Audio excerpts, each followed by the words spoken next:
भद्रक जिला संपादक जे ଆପଣ ଆଜି କଣ କହିବେ? मो ना हूँ रामचंद्र शंखुआ। ଆଜି କଣ କହିବେ? ଭାରତ ବର୍ଷରେ ସମସ୍ତ ଶ୍ରମିକ ସଂଗଠନ ଏବଂ ସମସ୍ତ ବଣିକ ସଂଗଠନ ଯୋଉ ଧର୍ମଘଟ ଡାକରା ଦେଇଛି ସେ ବାବଦରେ କଣ କହିବେ? मोर कहवा कथा हूँ जे वर्तमान केंद्र नरेंद्र मोदी बीजेपी सरकार नवेम्बर 21 तारिख दिन से गोटे विज्ञप्ति प्रकाश करिसेंती जे आमर श्रमिक मानकर पई जो आगुरु 49टा आईन थिला तादेर 29टा को संपूर्ण उच्छेद करी 4टी श्रम कोड करिसेंती। एई श्रम कोड हवा द्वारा श्रमिक मानकर कौनसी किसी नैतिकता अधिकार रहिबो नाही, सेमाने आंदोलन करि परिबे नाही बा ट्रेड यूनियन गढ़ी पारिबे नाही।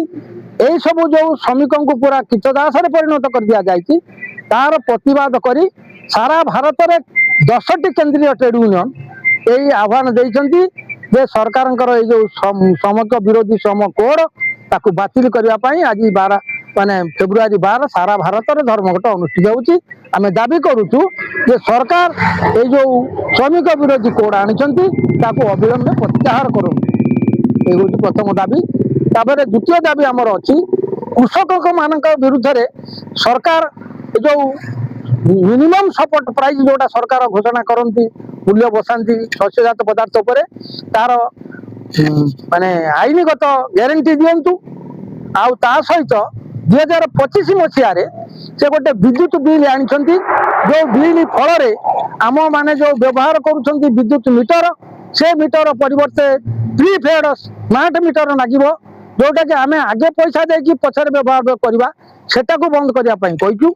आउ भर अच्छी जो आशा अंगनवाड़ी पाचिका सहायिका जो माने स्कीम वर्कर से सरकारी कर्मचारी मान्यता दवा संगे संगे सर्वनिम्न मजूरी मासक 26,000 टंका दवा को भी दाबी अच्छी। यही सब दाबी नहीं कि आज सारा भारत वर्ष में बंद डाकरा दि जाए आम ये भंडारी पुकुरी ठारे आमर यूटीसी नेतृत्व में आम ये बंद करूँ।